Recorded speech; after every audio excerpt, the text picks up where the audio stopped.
Bismillahirrahmanirrahim. Assalatu wassalamu ala Rasulullah sallallahu alaihi wasallam. My name is Dr. Tausif Malik, and today I'm going to talk on the importance of startups and the role of angel investment. I'm the founder of Halal Angels Network, which is world's first Halal Angel Network. And the whole objective of establishing the Halal Angels Network was startups anyways face problems in financing, and thanks to COVID, it's becoming really a challenging situation.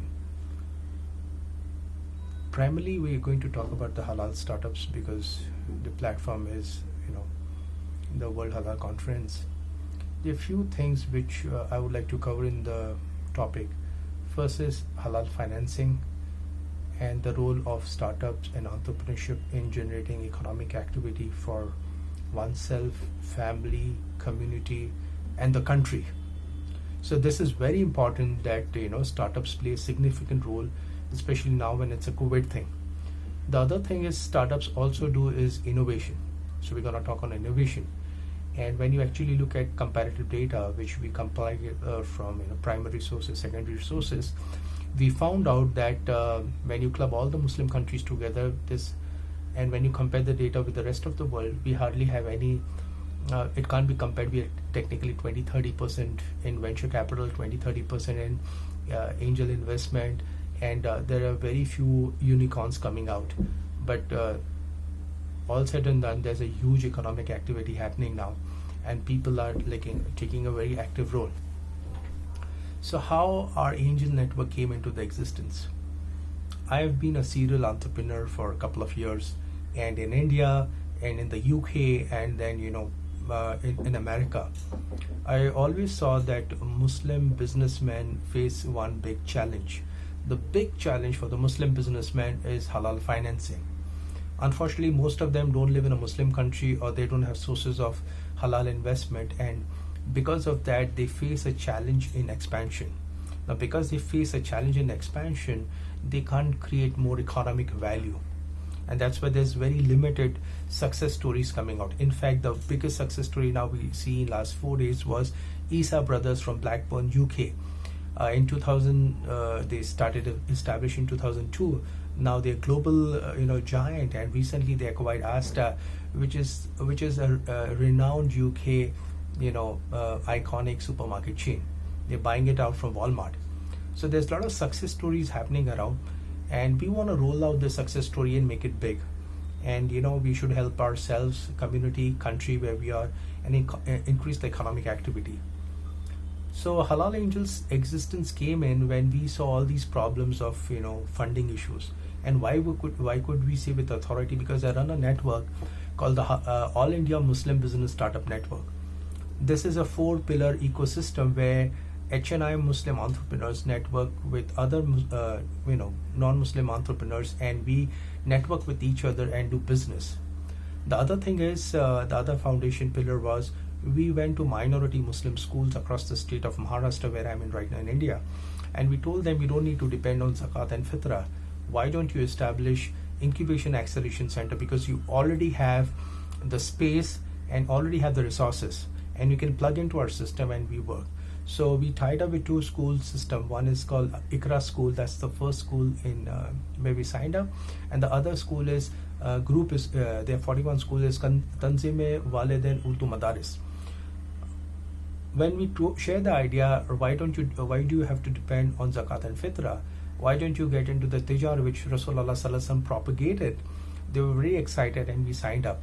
And out of all the hard work, we came with one POC of creating a chapati Indian making bread company, where we would own some equity, the school would own some equity, and the parents of the children of the school who are making this chapati under strict health guidelines, they would be also become part owner.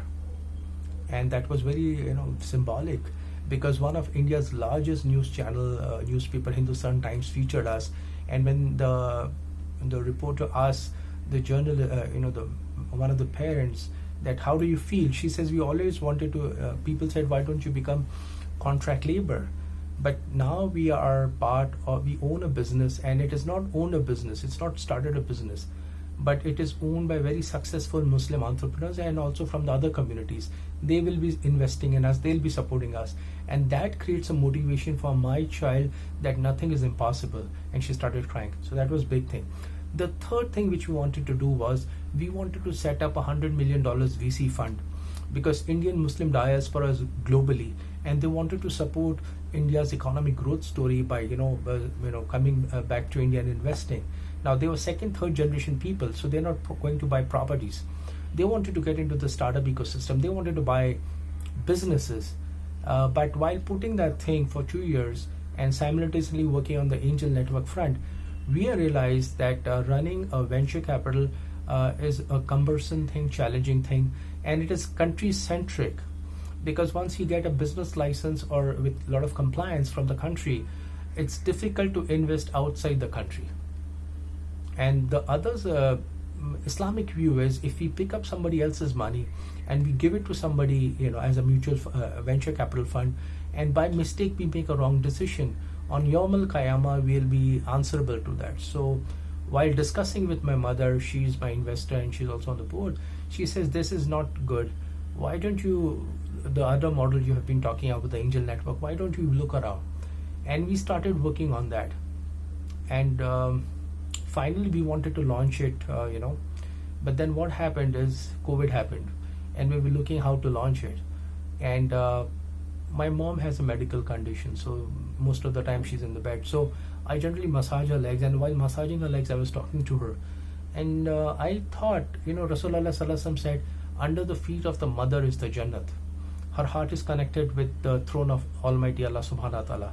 What better way to launch this Halal Angel Network while sitting next to your mother's legs, feet? And Alhamdulillah, with that niyat, I launched it, and it became a viral hit.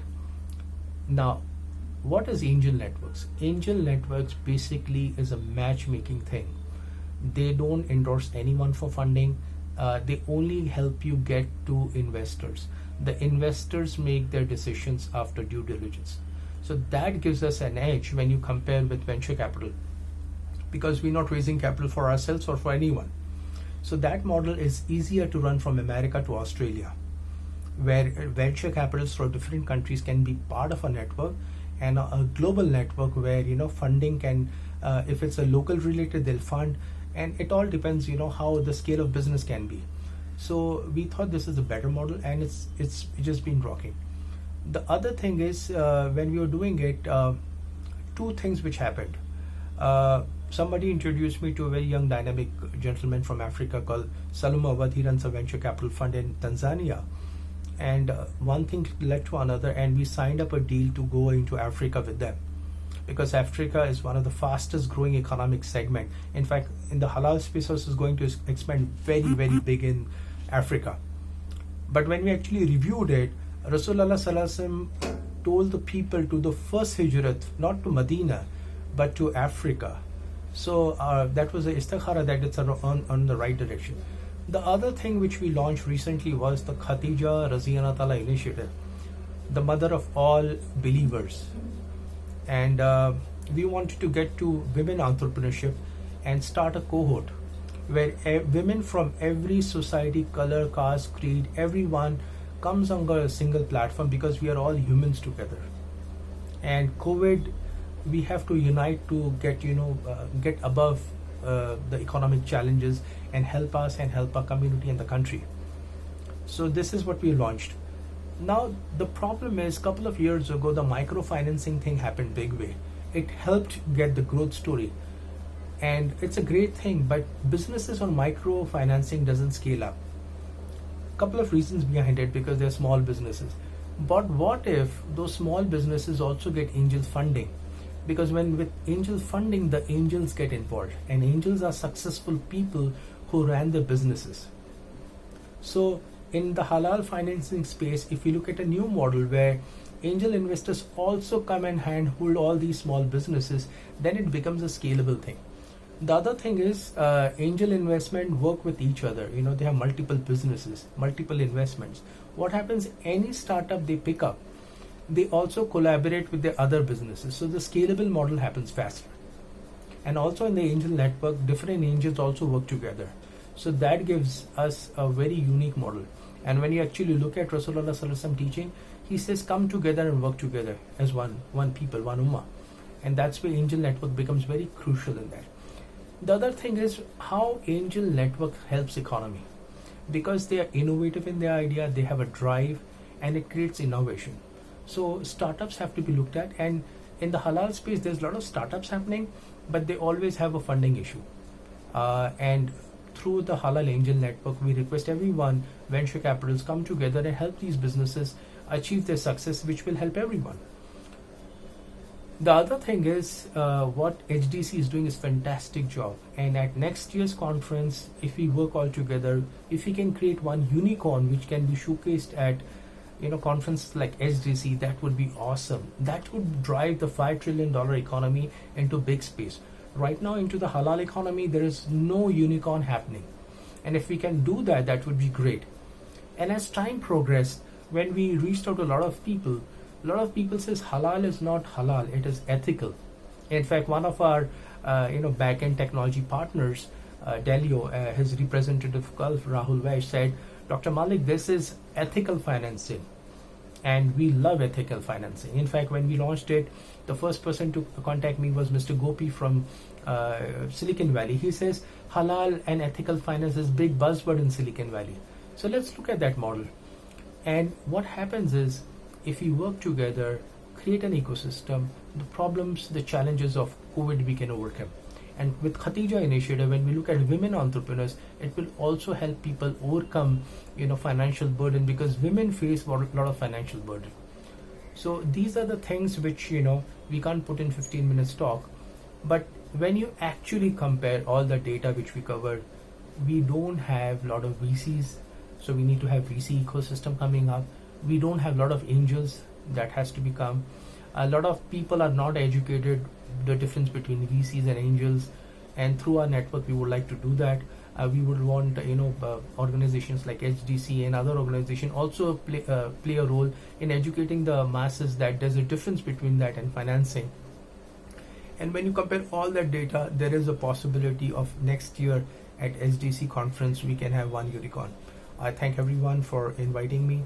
Thank you so much. Jazakallah khair. All the best. Assalamu alaikum.